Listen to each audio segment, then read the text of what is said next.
Well, hey there, everyone. It's Chris from Rate the Record. I'm obviously recording this new music review from my usual podcast position right now. It's very late at night, and I kind of screwed myself over in not recording this sooner. I got to get this out very soon. It's literally like the night before this is due out. So I'm stuck doing it like this. I'm sorry there's no flashy graphics or anything like that, but I can still do the same thing. The reviews are going to be a little shorter just because I've been very busy, but you don't care about that. You care about the music. So let's go ahead and talk about some new music reviews. Let me just scooch on over here. There we go. I'll sit close to my microphone so that way, yeah, you can actually see my microphone once. So that way you can see the images come up here. It'll just make everything so much better. So first off, we have Metric, the indie rock synth pop band from Toronto, Ontario, Canada. And they are back with a brand new single called All Come Crashing that just recently dropped. And it's coming from their upcoming new project, Formentera, that's what I think I'm reading that correctly. It's the group's first release since 2018's Art of Doubt, so let's go ahead and have a listen to it. The beginning of this track had me feeling like this was more of the modern Metric that we've kind of become accustomed with, anything from like fantasies onward. But then the verse had tinges of like both newer, poppier stuff and older Metric as well.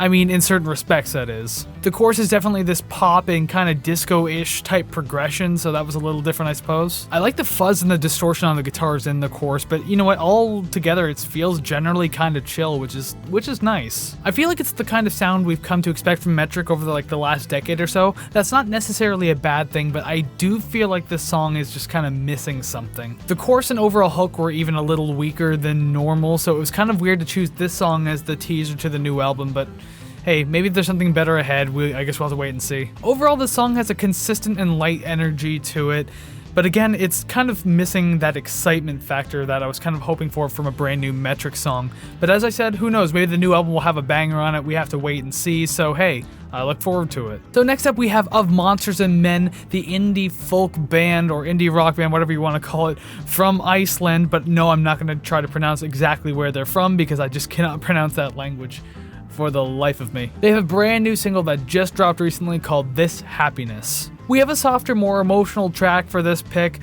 which is actually fine, especially at the time when I did pick it. I wasn't exactly in a sad mood, but at the same time it just hits better on like a very quiet, lonely evening, so to speak. You have a nice mix of light vocals and piano. It feels as soft as a cloud and it leads the track pretty well, and then eventually gets into this more, I guess, indie rock oriented sound. It has very expansive drums, like the snare just sounds like it's gigantic.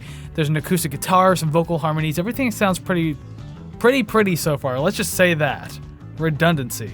Everything rides out really well in someone. I do really enjoy it. And then you're given like this extra layer just around the middle of the song with a very crunchy but yet dreamy guitar on top of everything. It's like what I imagine like a heavy dream pop or bedroom pop would kind of sound like. Then you just have the quiet and sad ending that kind of comes back by itself with mainly just the vocals. It's repeating the lines, "This happiness is hell on earth, I think it's gonna kill me." Wow, that's not depressing at all. But again, I thought it was pretty. Sometimes you can find the prettiest things in the saddest songs. Overall, it's a really nice track. It serves its purpose.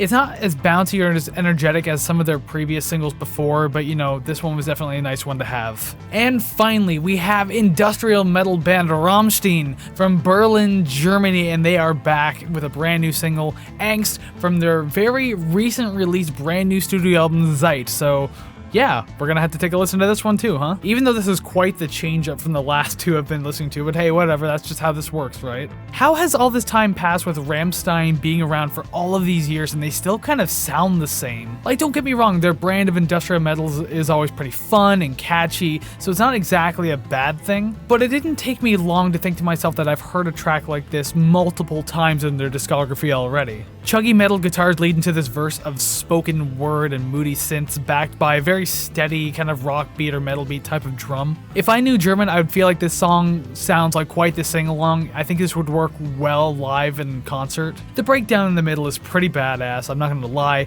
It's nothing new to their sound, but it still sounds great. Overall, if you like Rammstein already, chances are you're going to like this track, so it doesn't really matter one way or the other. It's more or less what you would expect from them at this point, so take that as you will. It's good but not great, but I would say definitely give it a try. And that was my 3 picks for the week. Again, this was very short. very busy week, and that's why, I'm kind of set up this way, very cheap. I'm sorry if the video's a little grainier. That's just the way this has to work. But thank you very much for checking out this video, and I hope you enjoyed the songs. Let me know what you think of them down below, or even on our social medias. I'm very curious to hear it. If you want to get to our social medias, just visit us at ratetherecord.ca. You'll find all of our social media links, including Facebook, Instagram, Twitter, TikTok. You'll also find all the streaming links for our podcast that we do every single Monday. Although if you've been paying attention, we didn't have a podcast come out this past week due to like some scheduling difficulties and technicalities and stuff like that. No worries though, we did try out a brand new video called the I Love This Song series, and it is kind of a casual series we're going to be carrying on for a little while, so hopefully you enjoy that. We don't know, there's no real calendar for that to come out. It's just going to come out when it does. But yeah, go watch it. I did the first one on 9 Inch Nails' cover of U2's Zeus Station. I talked all about that. It's kind of like these videos, except it's focused on one song and how much we really like it. So if you like these, you'll probably love that. But as mentioned, we usually do podcasts every Monday, so make sure you check that out if you haven't. The most recent one we did was episode 33, and that was Tripping Daisies, Jesus Hits Like an Atom Bomb. So go check that one out. Episode 34 will be coming out next Monday. It's going to be a great one. We actually just recorded it prior to me recording this, and I can tell you right now, it's going to be a great episode. I think you should come back and check it out. So make sure you come back next Wednesday for Savannah and her new music review, because we swap out every week. And until then, go check out the podcast, and then we'll see you again on Monday. So take care, friends.